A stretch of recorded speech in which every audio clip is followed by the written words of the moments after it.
자, 오늘 하나님 말씀입니다. 누가복음 23장 13절에서 25절까지입니다. 누가복음 23장 13절에서 25절까지.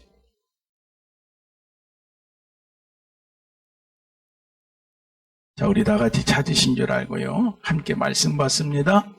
빌라도가 대제사장들과 관원들과 백성을 불러 모으고 이르되 너희가 이 사람을 백성을 미혹하는 자라 하여 내게 끌어왔도다.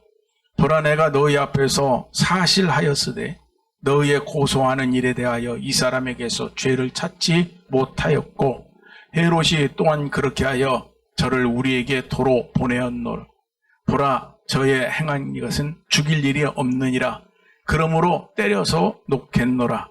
무리가 일제히 소리질러 가로되 이 사람을 없이 하고 바라바를 우리에게 놓아주소서 하니, 이 바라바는 성중에서 일어난 밀란과 살인을 인하여 옥에 갇힌 자라라.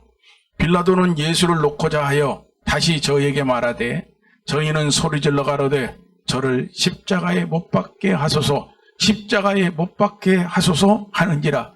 빌라도가 세 번째 말하되 이 사람이 무슨 악한 일을 하였느냐? 나는 그 죽을 죄를 찾지 못하였나니 때려서 놓으리라 한데 저희가 큰 소리로 제쳐가여 십자가에 못 박기를 구하니 저희의 소리가 이긴지라.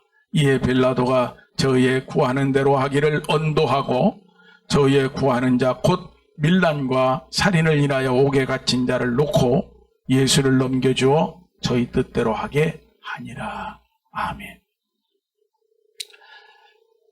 오직 예수님, 오늘도 예수님 전합니다. 여러분들 말씀 받을 때 예수님의 은혜와 평강이 여러분들에게 함께 임하기를 주의 이름으로 축원합니다. 오늘 누가복음 23장 13절에서 25절, 빌라도의 재판, 오늘 빌라도의 재판 때 있었던 일, 이란 제목으로 말씀을 전합니다. 예수님을 밤중에 잡아들인 그 해의 제사장인 대제사장인 가야바, 불법 공회를 소집합니다. 밤중에. 그리고 사형에 해당하는 신성 모독죄를 뒤집어 씌워서 예수님을 정죄합니다. 예수님이 내가 하나님의 아들이다 라고 하는 말 때문에 신성 모독죄가 된 거죠. 하나님을 아버지라고 했다고 신성 모독죄가 된 거예요. 빌라도의 법정으로 보냅니다. 그런데 빌라도는 다시 헤롯에게 보내고 헤롯은 온갖 멸시와 희롱을 한 후에 다시 또 빌라도에게 보냅니다. 그리고 빌라도에게 다시 와서 두 번째로 와서 십자가형을 얹어왔습니다. 오늘 우리 함께 읽은 본문은 십자가형이 언도되는 상황을 자세히 기록한 거거든요. 예수님을 정죄한 그 가야바의 공회나 빌라도의 법정이나 재판이나 불이한 건 똑같습니다. 그런데 이 모든 것들이 예수님이 우리를 구원하시기 위한 구원의 과정에서 이루어진 일이라는 거죠. 그래서 이 사건의 이면에 있는 것, 겉에 드러난 것은 말할 수 없는 분노가 일어나는 그러한 불법의 자행의 현장이지만 그 뒤에 흐르고 있는 이면에 있는 구원, 구속사에 대한 이 중대한 의미가 여기에 있으니 오늘 우리는 겉에 흐르는 우인물을 보는 게 아니라 저 속에서 흘러가는 도도한 말하자면 깊은 물을 한번 보도록 하겠습니다. 여기 본문에 보면 어떤 일이 있었느냐. 첫째, 빌라도가 이런 말합니다. 나는 예수에게서 죄를 찾지 못했다. 22절에 보니까 나는 죄를 찾지 못했다는 거예요.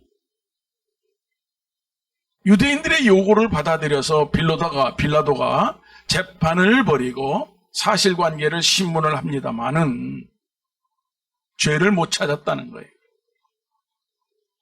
예수에게 죄가 없다는 것을 말합니다. 22절에 보면 이런 말이 있죠. 빌라도가 세 번째 말했다. 재판을 집행하는 집행자로서 사실을 따져보고 사실을 확인해보고 그리고 결론은 뭐냐? 예수님에게는 죄가 없다는 거예요. 여기 찾지 못했다고 그랬어요. 찾지. 참 재밌는 용어예요. 찾지 못했다. 휴리스코라고 합니다. 휴리스코. 이 휴리스코라고 하는 말은 찾다. 두 번째로는 발견하다. 세 번째로는 인지하다. 알다 그런 뜻이죠. 그러니까 예수님에게서 어떤 죄도 찾을 수도 없고 발견해낼 수도 없었고 그리고 어떤 죄도 내가 알아낼 수가 없었다 그런 얘기. 예수님이 죄가 있어서 그 죄를 확인하고 한 것이 아니라 죄 없는 예수를 세워놓고 쉽게 말하면 털어낸 거지. 유대교 지도자들이 예수님에 대해서 참소하고 고발하고, 참소라는 말은 뭐예요? 거짓말로 조소를 꾸미는 거예요. 이야기를 꾸며서 그래서 고소하는 거죠. 빌라도가 조사를 했어요. 그 내용을. 그럼 하면 할수록 예수님은 죄 없다는 것만 나오는 거예요. 하면 할수록 무죄하고 거룩하시고 아주 순전하시고 더욱더 드러난 거죠. 그래도 빌라도는 예수를 붙잡고 있는 거예요. 왜? 유대인을 기쁘게 하려고. 유대인들이 고소했으니까. 유대인들의 마음을 좀 흡족하게 해주려고. 예수님에게서 눈에 불을 켜고 이 전문가 입장에서 예수님에게서 죄를 찾아내려고 털고 했지만 무죄하다는 것만 증명되는 거예요. 이렇게 빌라도의 재판은 예수님이 무죄하다는 사실을 뚜렷하게 증명해냈어요. 만약 예수님이 조사할 때 조그마한 허물이라도 발견이 됐다거나 찾아내졌다면 큰일 납니다. 왜? 예수님의 죽음은 자기 죄 때문에 죽은 것이 되어버리는 거예요. 그런데 죄가 없는 예수님이 죽었다는 얘기는 예수님의 죄가 아니라 누군가의 죄 때문이라는 거지. 누군가 때문에 죽었다는 거지. 그 누군가가 누구냐? 바로 나입니다. 바로 우리들의 죄 때문에. 성경에 보면 이 이야기를 그 유월절이라고 하는 이스라엘의 절기로 설명해요. 이스라엘 백성들은 7가지 7대 절기가 있는데 그 중에 맨 처음 시작이 유월절부터 시작하는데 이 유월절에 출애굽기 12장 3절에 보면 양을 잡아요. 근데 이 양을 잡기 위해서는 양을 선택해서 어린 양을 선택해서 그의 정월 10일 날 양을 그 집으로 데리고 옵니다. 요즘으로 말하자면 뭡니까? 그렇죠? 집안에서 키우는 거 있죠? 반려견? 반려양. 그 집에다 놓고 보는 거예요. 며칠 동안? 4일 동안. 14일까지. 흠이 있는지, 문제가 있는지, 옆에다 놓고, 가까이 놓고, 그리고 14일 되는 날, 4일이 지난 후 14일째 되는 날, 바로 14일이 되는 날, 해가 질 때에 그 양을 잡습니다. 그리고 유월절 제물로 드립니다. 이 어린 양은 예수님을 예표하는 상징적 제물입니다. 그렇기 때문에 예수님이 죄가 없다면 양도 흠이 없어야 돼요. 흠이 발견되면 탈락이 됩니다. 그런데 예수님의 그 무죄하심을 유월절 때부터 이스라엘 백성들에게 이미 알려줬는데 이스라엘 백성들은 그건 전혀 생각도 안 하고 예수님을 십자가에 죽이는 데만 골몰하는 거죠. 빌라도 재판 때 있었던 이 일은 바로 십자가에 죽으시는 예수님이 죄가 없다라고 하는 것을 선포하는 것과 다를 바가 없습니다. 세상에 적폐청산이란 말이 있습니다. 적폐청산. 여기에 걸리면 배임이 되든 횡령이 되든 어떤 죄목이든지 드러납니다. 세상에서 권력도 없고 권세도 없고 힘이 없이 일반적으로 사는 사람은 별로 배임과 횡령에는 무관하지만, 그러나 세상에서 권력을 행했던 사람들은 배임과 횡령을 벗어나기가 힘이 듭니다. 적폐청산이라는 말은 뭐냐? 결론으로 얘기하면 털어내자는 거예요. 털자는 거죠. 죄인으로 정죄하자는 거예요. 성경은 이렇게 말합니다. 세상에 의인은 없나니 하나도 없다. 거꾸로 들고 털면 다 나옵니다. 저도 많이 나옵니다. 그런데 예수님은 죄가 없다는 거죠. 빌라도가 3번씩이나 예수님은 죄 없다고 선언합니다. 죄가 없다 이 사람. 그 무죄하신 예수님, 흠도 점도 없이 완전하신 그 예수님이 우리의 구세주가 되신다. 우리의 구주, 우리의 구원자. 여러분들 브라질에 가면은 리우데자네이루라고 하는 도시에 예수님을 석상을 만들었어요. 높이가 38m, 옆까지가 바로 30m. 도시를 내려. 그래서 그 석상의 이름이 구원의 그리스도.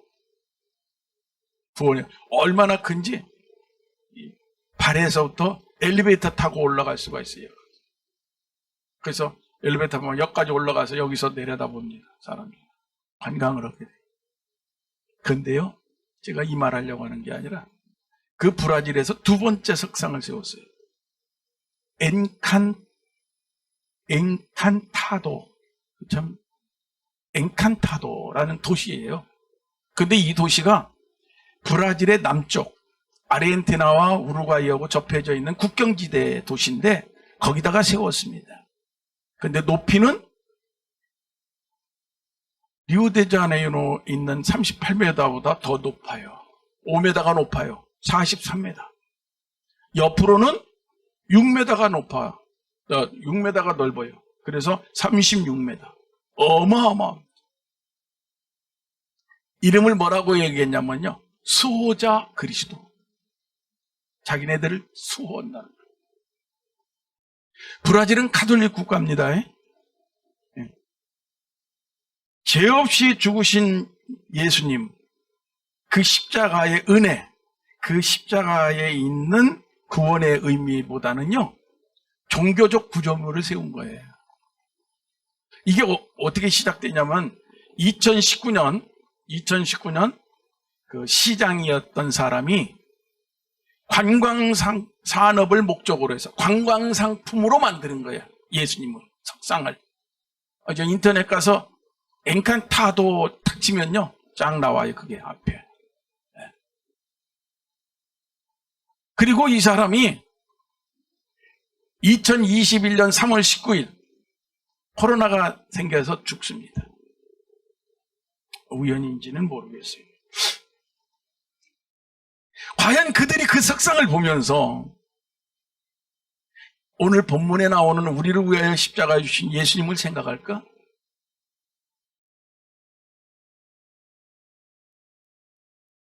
죄 없이 죽으시는 예수님의 그 십자가가 관광상품, 관광산업을 위해서 전망대로. 그래서 이제는 아주 여기 가슴 쪽에다가 이렇게 하트로 파가지고 엘리베이터 타고 올라오면 여기서 내려다볼 수 있도록 여기 전망대를 만들었어요. 하트를. 집에 가서 검색해보죠. 핸드폰에도 나오고. 은혜는 외면한 거예요. 종교적 구조물이에요. 종교적 구조물. 우리가 가장 먼저 만나야 되는 것은 죄 없이 죽으신 거룩하신 예수님, 나의 구원자, 나의 죄 때문에 죽으신, 죄인이 아닌데 죄인이 되어 죽으신 예수. 그 은혜, 십자가의 은혜를 알아요. 두 번째는 25절입니다. 예수를 넘겨주어 저희 뜻대로 하게 했다. 예수님을 십자가에 넘겨줬다. 빌라도 재판 때 어떤 일이 벌어졌느냐? 예수님을 십자가에 빌라도가 넘겨줬다. 죄 없는 예수님인데 십자가에 죽으시게 된 거예요. 십자가 고통을 당한 거예요. 죄 없는데. 아니, 죄가 없다면 무죄로 방면해야 돼요. 죄 없는데 왜 거기 데리고 있어요? 죄 없기 때문에 보상해줘야 돼, 지금까지요. 그 고통과 그 모든 것에 대해서.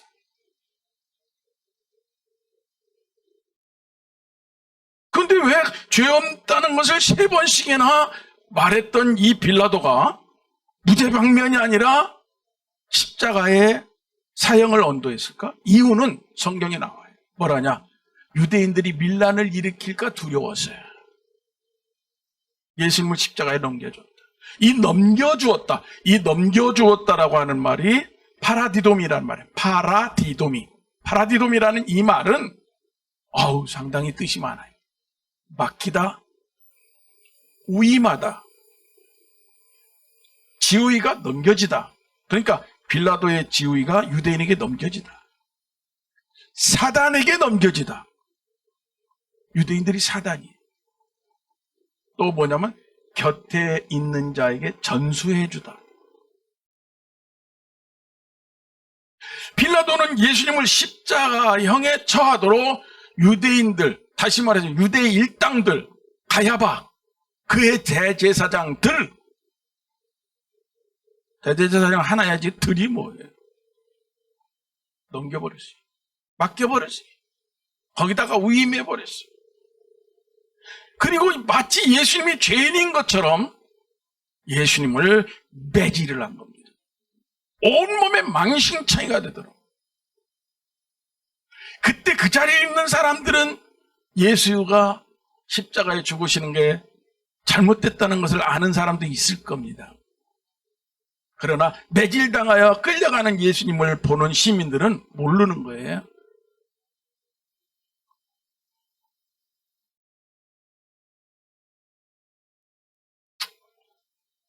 흔히 말합니다. 이유가 있으니까 저렇게 했지.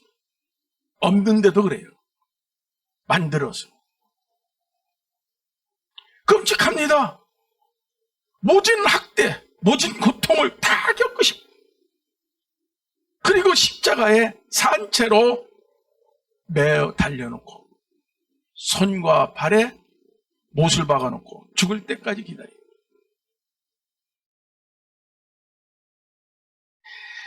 빌라도에게 십자가 언도를 받은 이후에 어떤 일이 있었는가, 이걸 자세히 기록한 게 마태복음 27장입니다.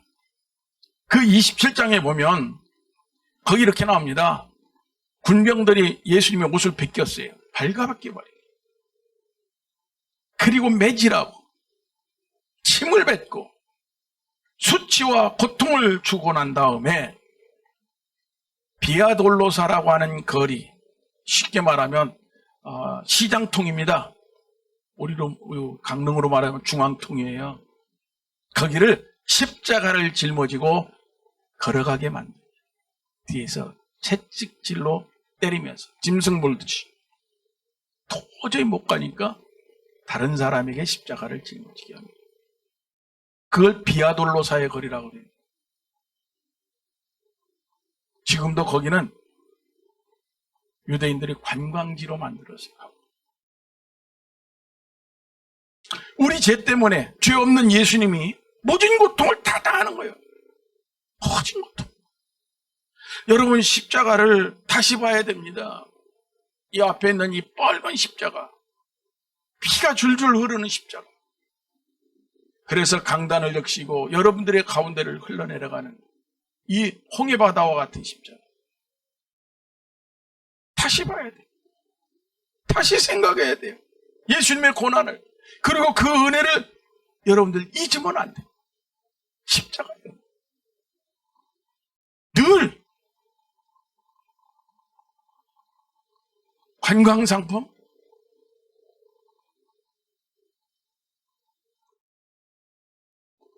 조금이라도 그런 생각을 품으면 안 돼요.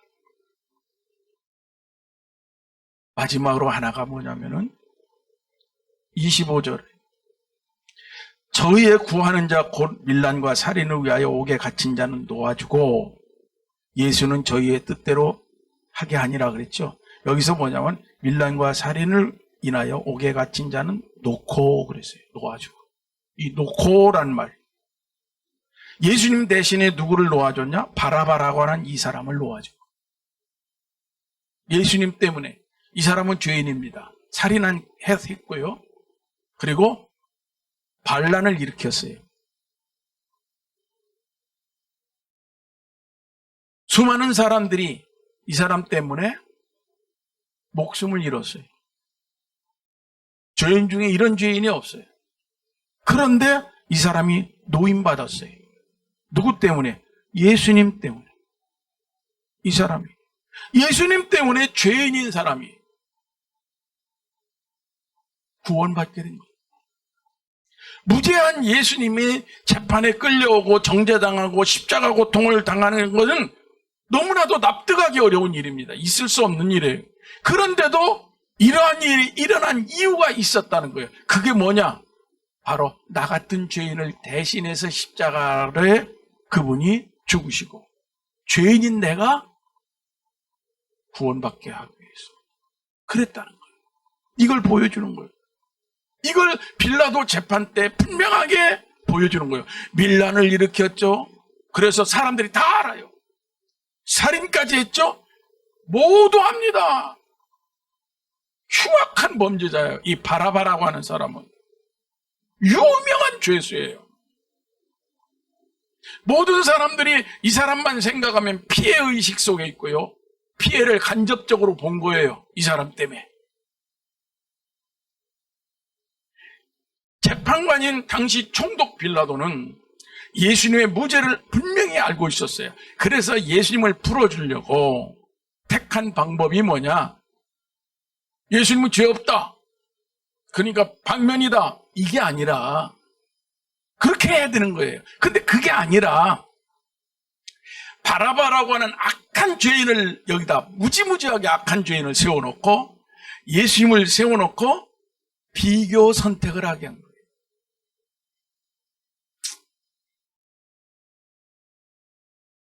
바라바를 택할 건지 예수님을 택할 건지 선택하라. 이거 재판이 아닙니다. 이거 뭐냐면요, 이거 인민재판이에요. 공산주의 인민재판. 둘 세워놓고 하나는 죽이고 하나는 살리자는 거예요. 인민재판이죠. 변질됐어요. 재판이요. 로마의 그 아주 신성한 재판이 완벽하게 변질됐습니다.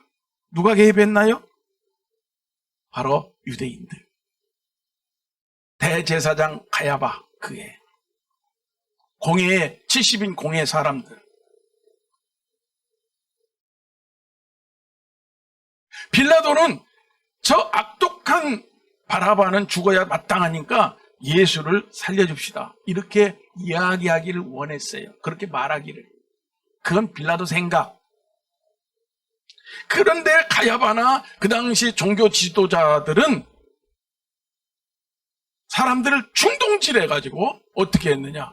예수를 죽여야 된다고 소리치게 만들었어요. 바라바는 놓아줘라.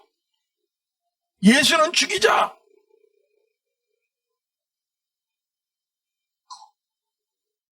그래서 여기서 바라바를 놓아준다라고 하는 이 말이 참 의미심장해요. 원어를 보니까 아폴리오라고 그래요. 아폴리오. 이 말은 용서, 자유, 구원. 빛을 탕감해 줄 때 있죠. 1만 달란트 탕감할 때 그 탕감이란 뜻도 여기에 들어가요. 아폴루미. 또 질병에서 낫는 거 있잖아요.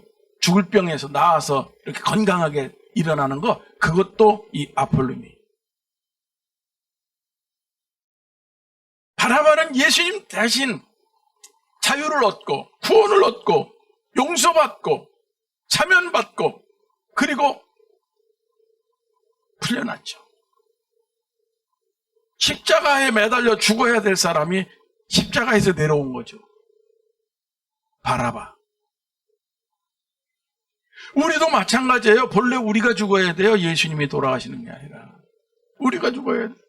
내가 심판받아야 돼요. 내가 멸망해야 돼요. 내가 망할 사람이에요. 망할 사람. 그런데 예수님으로부터 사함이 와버린 거예요. 죄사함이 온 거예요. 속죄함이 온 거예요. 대속이 온 거예요. 예수님이. 그래서 용서받고 자유하게 됐고, 그리고 뭐가 됐어요? 천국 가게 됐다. 감히 하나님을 아버지라고 부르고. 성경 이사야서 53장을 보면 하나님은 이사야를 통해서 이런 말씀을 했죠. 이스라엘 백성들이 정말로 더럽고 끔찍한 죄를 저질렀다. 53장에 보면 1절부터 그들의 손에는 피가 가득하다. 그들은 악한 자들이다. 이렇게 나옵니다. 그러면서 하나님이 이스라엘을 속 부릅니다. 오라! 소환하는 거예요. 변론하자. 죄를 따지자.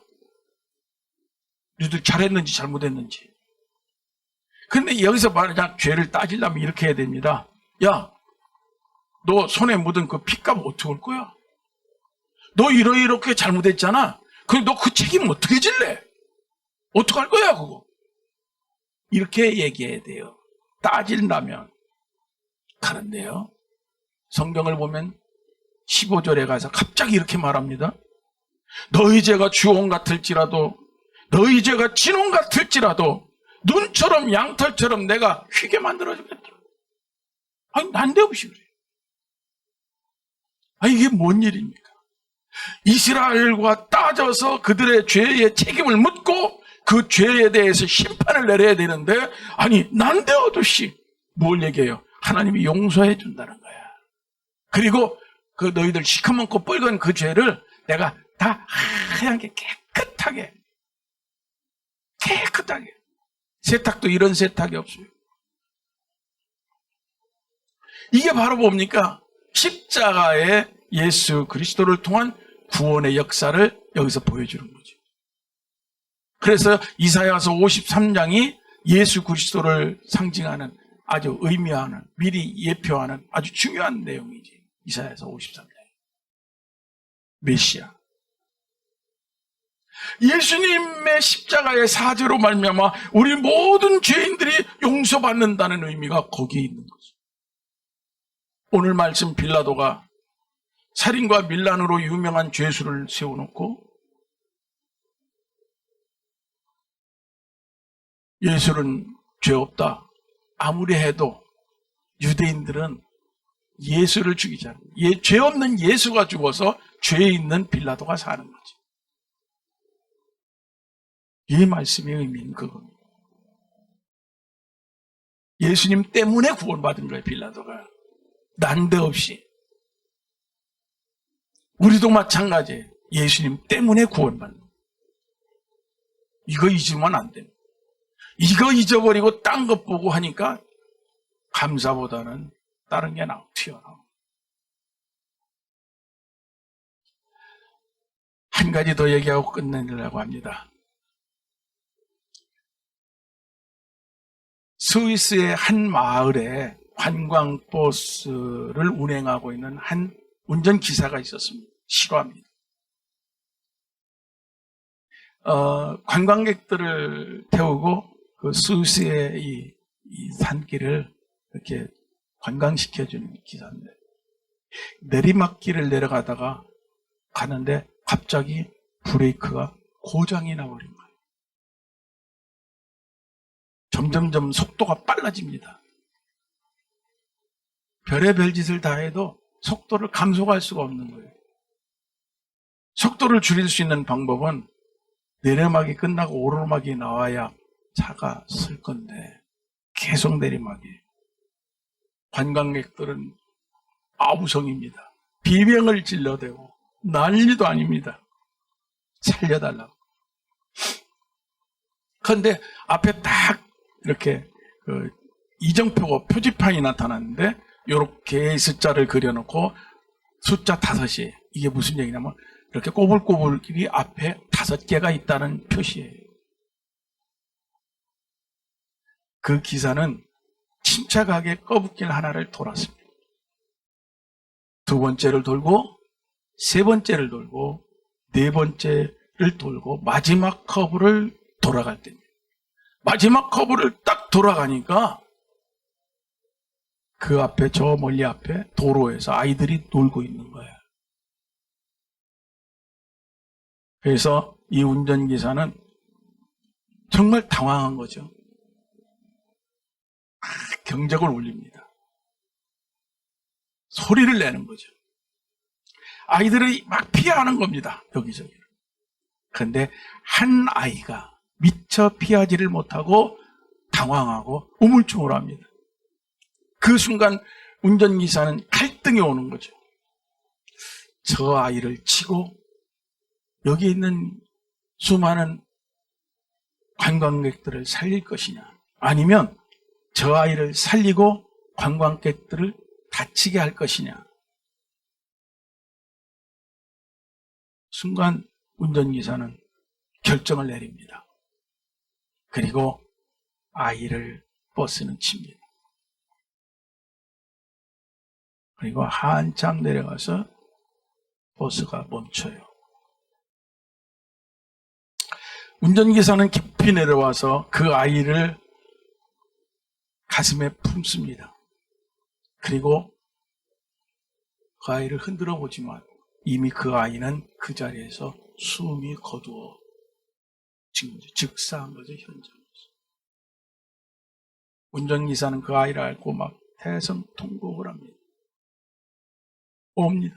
그때 버스에서 내린 관광객들이 운전기사를 향해서 손가락질을 하면서 소리를 지르고, 이 살인마 같은, 너 때문에 우리도 죽을 뻔했는데 이제는 저 아이를 죽였으니 어떡할 거냐고 빡 욕설을 퍼붓고 막 난리를 칩니다. 그때 한 젊은이가 나오면서 이렇게 말합니다. 전부 조용히 하십시오. 더 크게 소리 질렀겠죠. 당신들은 모릅니다. 당신들을 살리려고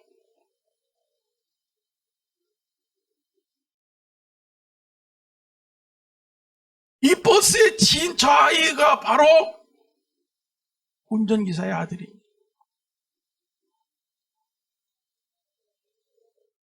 참으로 슬프고 가슴이 찡한 실화입니다.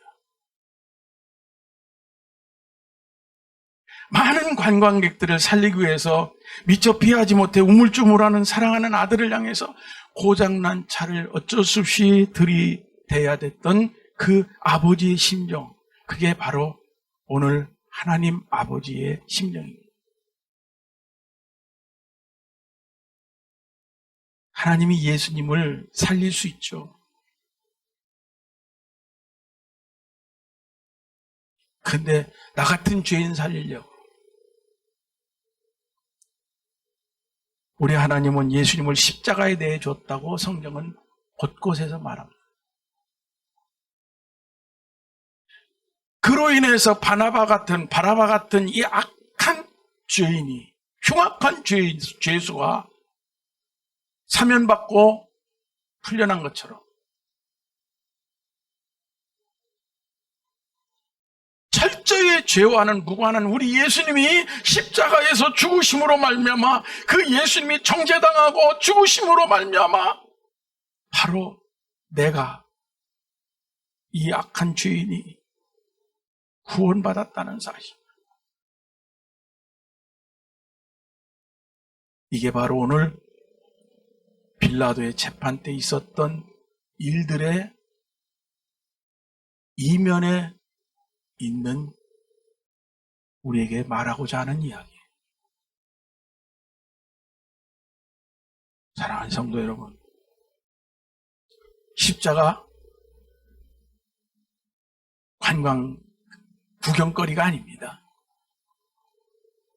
여러분들 마음속에서 뿌리를 내리고 흔들리지 않고 여러분들에게 속죄와 천국을 향하여 뭘까요? 사다리가 되어지고 때로는 다리가 되어지는 그러한 축복의 역사가 여러분들에게 있기를 주의 이름으로 부탁을 드립니다.